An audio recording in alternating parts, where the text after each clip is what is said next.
I see more bylaws that haven't been touched or looked at in a long time than ones that are constantly looked at. What is your comment on that? And how often should we be looking at bylaws? Yeah, I have seen that as well. Uh, it's always an interesting sign when I get bylaws and they're from the 80s or the 90s, and sometimes you can tell they've been just a photocopied thing, not even made on a computer. And those are bylaws that haven't been looked at in a while. Um, but I think the important point is the bylaws, first of all, are, I would say, the most important governance document that an organization has. I agree. So it definitely deserves the attention.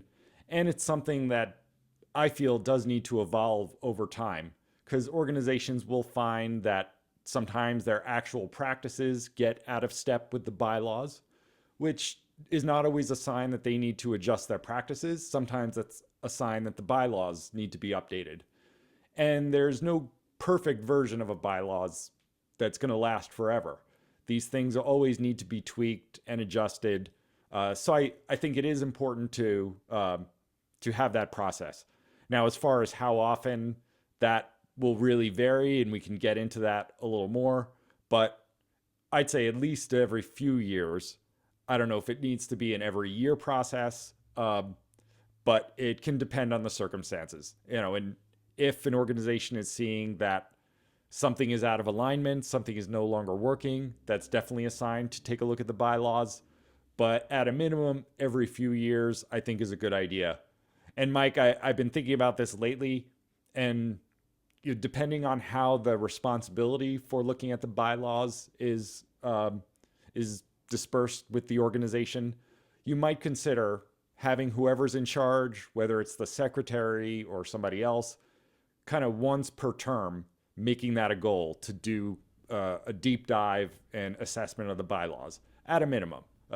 What do you think about that? Yeah, And do you agree? I agree, Yeah, regular review. Ben. I think, Ben, how, we recently had a discussion on financial health assessments. And, Hmm. for me, the key marker there was awareness, even for it. And I Hmm. think the same thing goes with bylaws. I have this one saying I repeat all the time, and all the time board members look at me surprised. I say, no Hmm. bylaws last forever. They're not designed that way and Yeah. such.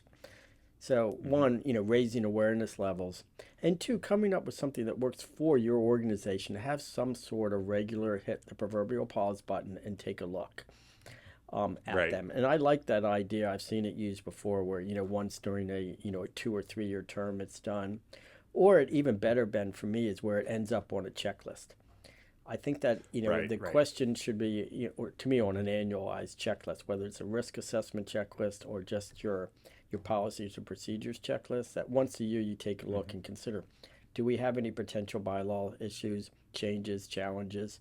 And the answer could be no. Hmm. But that and I think the auditors and outsiders and board members take comfort that you're doing this once a year quick check. Right. Right. Yeah, I like that. And I'll also give one other tip that I found helpful when I'm working with my clients. Have a document uh, somewhere that people can access where you just keep a tally of as issues come up and are spotted, you make a note and that this is something to look at when we do our next review. Because often you'll find an issue, and if you don't kind of write it down and have it in a place that people can access, you might lose the insight that you got. And you might not always get it when you look at something from scratch.